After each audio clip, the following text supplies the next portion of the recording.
आज हम बात करने वाले हैं एक ऐसे केस की जो 10 सालों से कानूनी फाइलों में दफन है, लेकिन जिसकी चीखें आज भी उत्तर प्रदेश की हवा में गूंज रही है। 28 सितंबर 2015 दिल्ली से महज 50 किलोमीटर दूर दादरी का बिसहाड़ा गांव रात के लगभग 8 या साढ़े 8 बज रहे थे। मोहम्मद अखलाक अपने ही घर में थे और उसके 22 साल का एक बेटा घर में मौजूद था।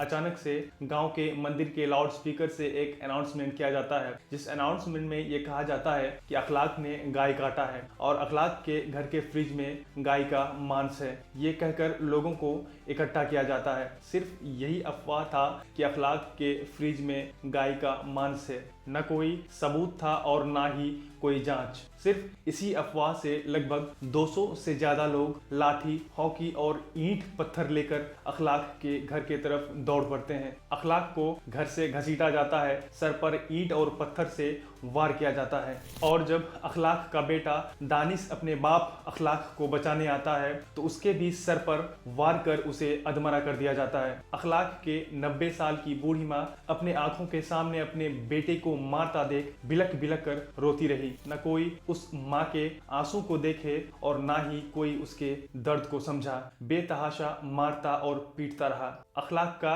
पीट पीट कर इस कदर बुरा हाल कर दिया था मानो उसका दम ही निकल गया हो। आखिरकार अखलाक को अस्पताल ले जाने का कोशिश किया जाता है, लेकिन दुर्भाग्य से रास्ते में ही अखलाक दम तोड़ देता है। इतना सब हो जाने के बाद जब फ्रिज में रखा मांस का फॉरेंसिक टेस्ट किया जाता है और उसका रिपोर्ट जब आता है तो आदमी को चौंका देता है, क्योंकि फॉरेंसिक रिपोर्ट में जो कहा गया था वो ये था कि फ्रिज में रखा मांस गाय का नहीं है बल्कि वो बकरा का मांस है, यानी वो मटन है, बीफ नहीं है। अब आप सोच सकते हैं इस देश का हालत क्या है और इस देश के जनता का मानसिक हालत क्या है। एक छोटा सा अफवाह किसी आदमी के जान लेने के लिए काफी है।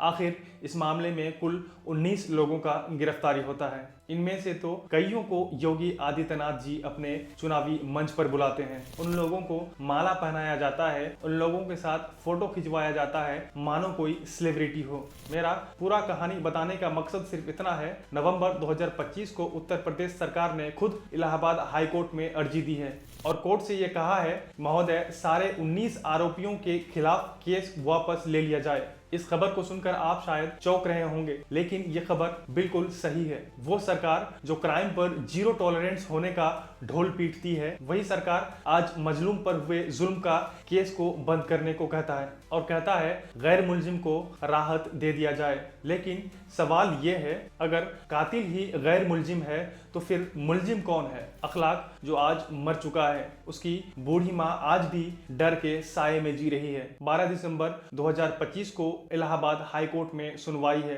अगर इस केस में सारे दोषियों को बरी किया जाए तो पूरे देश में एक मैसेज जाएगा और वो मैसेज ये होगा, आप मार दो फिर हमें वोट दो, हम आपके केस वापस ले लेंगे। ये सिर्फ अखलाक का केस नहीं है दोस्तों, ये उस सिस्टम का केस है जो अफवाहों पर इंसाफ को कुचल देता है। ये उस सिस्टम का केस है जो कातिलों को माला पहनाता है और पीड़ितों को भुला देता है। अखलाक का आत्मा आज भी चीख चीख कर पूछ रहा है, मेरा कसूर क्या था? और इस सवाल का जवाब देने का बारी अब आपका है। इस वीडियो को ज्यादा से ज्यादा शेयर कीजिए और कमेंट में लिखिए जस्टिस फॉर अखलाक, क्योंकि आज अगर अखलाक को इंसाफ नहीं मिला तो कल कोई और भी अखलाक बन सकता है। जय हिंद, धन्यवाद।